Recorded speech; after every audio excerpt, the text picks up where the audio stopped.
રાજણામાં દેશનું ચોથું રામરોટી અભિયાનની શરૂઆત થઈ છે। સંકટ મોચન મહાવીર હનુમાન મંદિરે આયોજન કરાયું। દૈનિક 200 જેટલા જરૂરિયાતમંદ લોકોને અપાશે ભોજન। રોગ પરામર્શ ક્લિનિકની શરૂઆત કરવામાં આવી છે। રાજણામાં દેશનું ચોથું એવું મંદિર છે જ્યાં હનુમાનજીના વિશ્રામ કરતી મુદ્રામાં દર્શન થાય છે।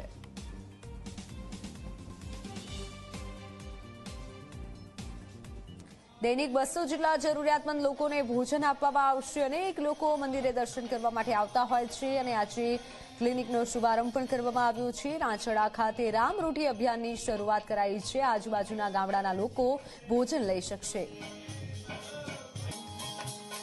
આજથી આ એક રામરોટી સેવા રથનું ઉદ્ઘાટન કરવામાં આવી રહ્યો છે।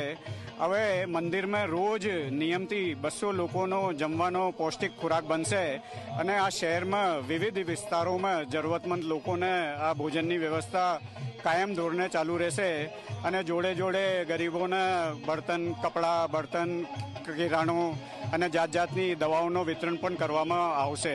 તો આજે આ શુભ પ્રસંગમાં આ રામરોટી સેવા રથનો શુભારંભ કર્યો છે અને જોડે જોડે મંદિરમાં ગરીબો માટે નિઃશુલ્ક દવાઓનું વિતરણ પણ કરવામાં આવશે। તો સમાચારોમાં હાલ બસ આટલું। અંબાજી